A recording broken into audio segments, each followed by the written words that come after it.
Students, मेरा नाम नकुल चौहान है और मैं आपको 12th क्लास के अकाउंटेंसी का सिलेबस पढ़ा रहा हूं। आज हमारी वीडियो नंबर 3.5 है। वीडियो नंबर 3.4 में हमने कुछ रिजर्व्स, एक्यूमुलेटेड प्रॉफिट्स और एक्यूमुलेटेड लॉसेस के अकाउंटिंग ट्रीटमेंट के बारे में डिस्कस किया था। और उसी क्लास के लास्ट में मैंने आपको बताया था कि वर्कमैन कंपनसेशन रिजर्व और इन्वेस्टमेंट फ्लक्चुएशन रिजर्व, इनके ऊपर मैं सेपरेट वीडियो बनाऊंगा। तो आज का जो हमारा कंटेंट है यह है accounting treatment of workman compensation reserve. ये जो वर्कमैन कंपनसेशन रिजर्व है, इसके लिए मैं शॉर्ट में WCR वर्ड यूज कर रहा हूं। आप लोगों को जब भी पेपर में यूज करना है तो इसे कंप्लीट लिखो वर्कमैन कंपनसेशन रिजर्व के नाम से ही। क्लियर है? ठीक है। तो वो वर्कमैन कंपनसेशन रिजर्व है, एक्चुअल में ये होता क्या है सबसे पहले ये समझो। जो हमारे पास बिजनेस में रिजर्व्स होते हैं, ये तो कंफर्म है रिजर्व बनाए जाते हैं फ्यूचर की अनसर्टेनिटीज में होने वाले जो लॉसेस हैं। भाई हमें पता है फ्यूचर अनसर्टेन है, हमें फ्यूचर में कभी भी लॉसेस हो सकते हैं। तो आज करंट में एट प्रेजेंट हम अपनी एक सेविंग मेंटेन करते हैं, बिजनेस के अंदर प्रॉफिट का एक पोर्शन अपने पास मेंटेन करते हैं, वही क्या कहलाता है रिजर्व, ताकि हम फ्यूचर के लॉसेस को कवर कर सकें। बट ये रिजर्व कुछ अलग अलग टाइप के होते हैं। एक तो है जनरल, जिसको हम कहीं भी यूज कर सकते हैं, बट एक होते हैं स्पेशल रिजर्व, जो एक स्पेसिफिक टारगेट के लिए बनाए जाते हैं, स्पेसिफिक पर्पस के लिए बनाए जाते हैं। अब जैसे अगर मैं बोलता हूं यह लिखा हुआ है, ये रिजर्व तो है, बट साथ में लिखा हुआ है वर्कमैन कंपनसेशन। कंपनसेट का मतलब होता है किसी की क्षतिपूर्ति करना। अगर किसी को कोई हानि हो रही है, किसी को कोई लॉस हो रहा है, तो उसको कंपनसेट कर देना, उसकी क्षतिपूर्ति कर देना, जो भी लॉस हो रहा है उसको अमाउंट से पे कर देना, ये एक कंपनसेशन है। किसको कंपनसेशन दिया जा रहा है? वर्कमैन को। तो वर्कर्स को होने वाले जो भी हानियां होंगी, जो भी लॉसेस होंगे, अगर वो उसके अगेंस्ट में क्लेम करता है तो हमें कभी कभी इनको अलग से एक अमाउंट पे करना पड़ जाता है, जिसके लिए हम अपना वर्कमैन कंपनसेशन रिजर्व मेंटेन करते हैं। भाई मान लो हमारे बिजनेस के अंदर एक वर्कर है और वर्कर ने क्या करा, हमारे ऊपर क्लेम कर दिया कि नहीं भाई मुझे जो पेमेंट करी है वो पेमेंट 48 घंटे की गई है, जबकि मैंने जो काम करा था वो 60 घंटे करा था। वर्कर जो है 12 घंटे एक्स्ट्रा का क्लेम कर रहा है। अब कोर्ट में डिसीजन तो लग गया, कोर्ट वाले ने डिसीजन दे दिया वर्कर के फेवर में कि नहीं भी इसने 60 घंटे ही काम करा था, इसे 60 घंटे की पेमेंट करनी होगी। 12 घंटे की जो हमें एक्स्ट्रा पेमेंट करनी पड़ेगी उसको हमें क्या करना पड़ेगा। ये हमारा एक लॉस हुआ। लॉस किस वजह से हुआ? क्योंकि वर्कर ने हमारे ऊपर क्लेम करा और इस क्लेम के अगेंस्ट में हमें एक अमाउंट पे करना पड़ेगा।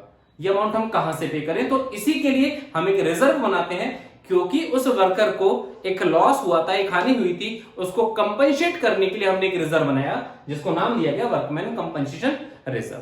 क्लियर है? अब इस वर्कमैन कंपनसेशन रिजर्व का अकाउंटिंग ट्रीटमेंट कैसा होगा, देखो। एग्जांपल के लिए मैं यहां पर एक एग्जांपल लिख रहा हूं। एक फर्म की बैलेंस शीट है। मैंने लास्ट क्लास में बताया था कि जो रिजर्व्स होते हैं और एक्यूमुलेटेड प्रॉफिट्स होते हैं, इनके बैलेंस क्रेडिट होते हैं और एक्यूमुलेटेड लॉसेस के बैलेंस जो है वो डेबिट होते हैं। हम यहाँ पर रिजर्व की बात करें तो इसका बैलेंस क्रेडिट होगा और क्रेडिट बैलेंस लायबिलिटीज का होगा या इनकम का होगा। रिजर्व सारी हमारे लिए लायबिलिटीज होती हैं। इसे यहां पर लायबिलिटी साइड में WCR वर्कमैन कंपनसेशन रिजर्व के नाम से शो कराया जाता है। भाई फॉर एग्जांपल मैं ये मान के चलता हूं इस बिजनेस के अंदर टोटल मिलाकर 10,000 रुपए का रिजर्व मेंटेन है। मैं यहां पर अपनी तरफ से एक फिगर लेकर चल रहा हूं 10,000 रुपीज। ठीक है, हमारे पास जो वर्कमैन कंपनसेशन रिजर्व है वो टोटल मिलाकर कितने रुपए का है? 10,000 रुपए का है।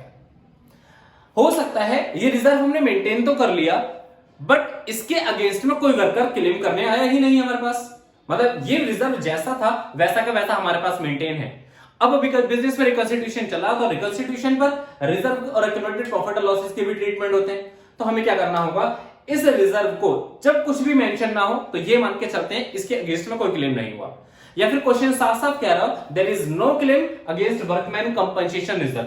पहला केस इसका क्या बन सकता है, अगर इसके अगेंस्ट में कोई भी क्लेम नहीं किया जाए। अगर कोई भी क्लेम नहीं किया जाएगा तो क्या करें? ये तो सारा का सारा रिजर्व पार्टनर्स के पास रह गया, बिजनेस में रह गया, तो ये पार्टनर्स से ज्यादा डिस्ट्रीब्यूट हो जाएगा। जो पैसा तुमने मेंटेन करा था अपने लॉस को कवर करने के लिए वो तो यूज ही नहीं हुआ, तो फिर पार्टनर को सारा वापस कर दो। तो ये सारा का सारा रिजर्व पार्टनर्स में डिस्ट्रीब्यूट कर दिया जाएगा।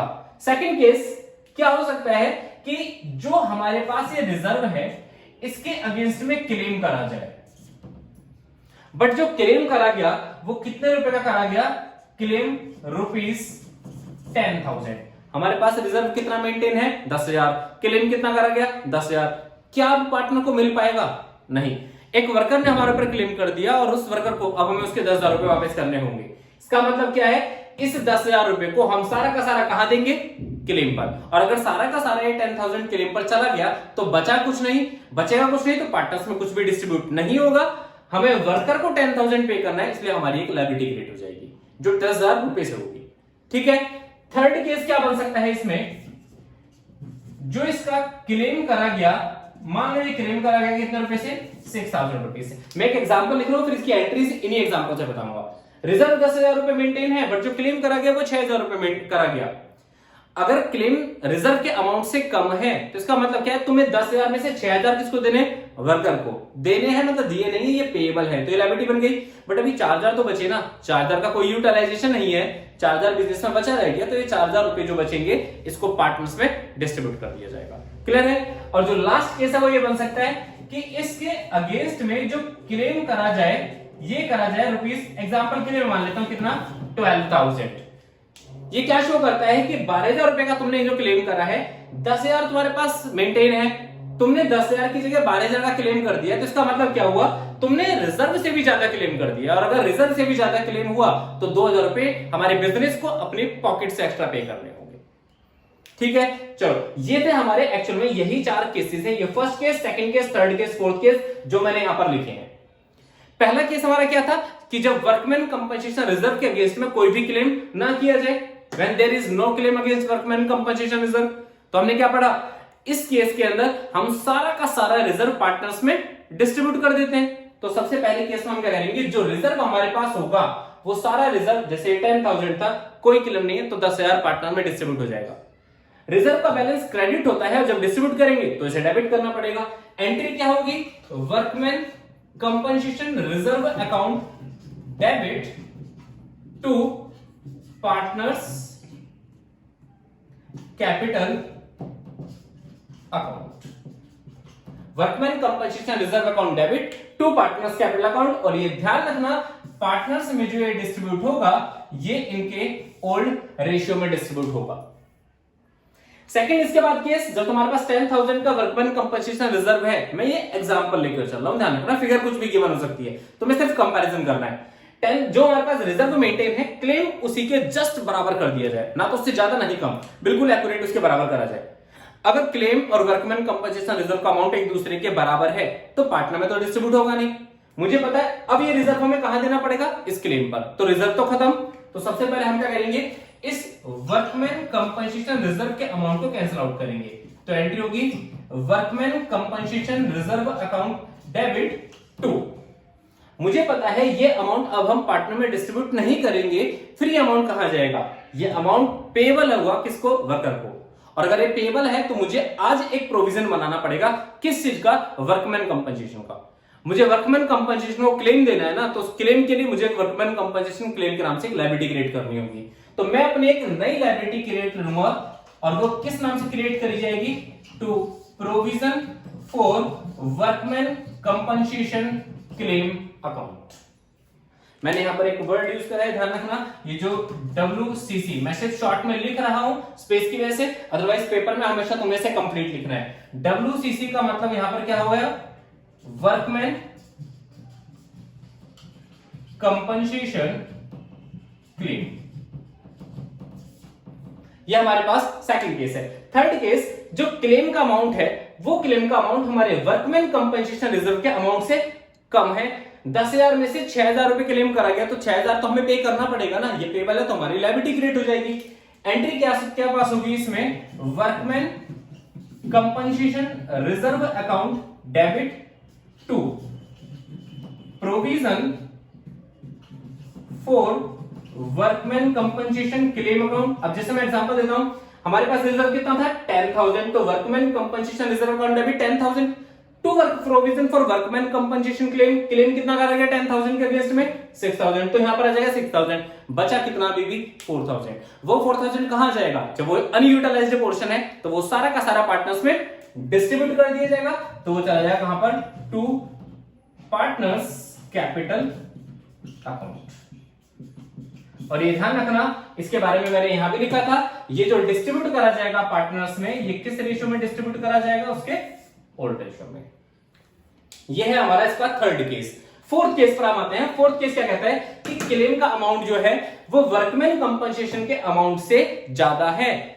एक बात तो कंफर्म है, यहां पर जो तुम्हारा रिजर्व है ये तो सारा यूज हुआ, 2000 रुपए फर्म ने एक्स्ट्रा भी यूज करा, इसका मतलब 2000 रुपए फर्म का एक्स्ट्रा लॉस हुआ, और फर्म के लॉसेस जो है वो जाते हैं रिवॉल्यूशन में। रिवॉल्यूशन एक नॉमिनल अकाउंट था और नॉमिनल में सारे लॉसेस डेबिट लिखे जाते हैं, इसलिए रिवॉल्यूशन डेबिट होगा। एंट्री क्या पास होगी, देखो इस केस में पहले तुम्हें एंट्री पास करनी है क्या, workman compensation reserve account debit. अगर मैं इस एग्जांपल से लेकर चलूं तो वर्कमैन कंपनसेशन डेबिट होगा 10,000, क्योंकि रिजर्व तो 10,000 है, तुम रिजर्व में से 10,000 से ज्यादा पैसा थोड़ी ना निकाल सकते, क्योंकि 10,000 पर मेंटेन था। पहले हमने क्या करा, वर्कमैन कंपनसेशन कैंसिल आउट कर दिया, बट हमें क्लेम कितना देना है, 12,000, 2,000 एक्स्ट्रा भी तो देना है फर्म का लॉस, और इस फर्म के लॉस को हम कहां से कवर करेंगे, रिवॉल्यूशन में चार्ज करेंगे। रिवॉल्यूशन अकाउंट डेबिट 10,000 और 2,000 to provision for workman compensation claim account. यह है इसकी एंट्री जब क्लेम का अमाउंट वर्कमैन कंपनसेशन रिजर्व के अमाउंट से ज्यादा हो। बट जैसे ही हमने रिवॉल्यूशन डेबिट करा, तो रिवॉल्यूशन डेबिट करने का मतलब है रिवॉल्यूशन में हमने लॉस दिखाया, और अगर लॉस आया है तो ये लॉस किस में बटेगा, पार्टनर्स में, तो रिवॉल्यूशन क्रेडिट करो और पार्टनर्स से इस लॉस को चार्ज करो। एंट्री पास होगी इसकी partners capital account debit to revaluation account, partner capital account debit to revaluation account. Clear है। अब ये जो पार्टनर के कैपिटल अकाउंट में इस लॉस को डिस्ट्रीब्यूट करा जाएगा, ये किस रेशियो में डिस्ट्रीब्यूट होगा, ओल्ड रेशियो में। तो ये हमारा कंप्लीट वर्कमैन कंपनसेशन का ट्रीटमेंट था। नेक्स्ट क्लास जो हमारी वीडियो नंबर 3.6 आएगी, उसमें हम इन्वेस्टमेंट फ्लक्चुएशन रिजर्व का इसी तरीके से कंप्लीट ट्रीटमेंट पढ़ेंगे। आज की क्लास हम यहीं वाइंड अप करते हैं, नेक्स्ट क्लास में करते हैं नेक्स्ट टॉपिक के साथ स्टार्ट। अगर आपको ये वीडियो अच्छी लगी हो तो लाइक कीजिए, हमारे चैनल को सब्सक्राइब कीजिए और वीडियोस को ज्यादा से ज्यादा लोगों को शेयर भी कीजिए। That's all for today.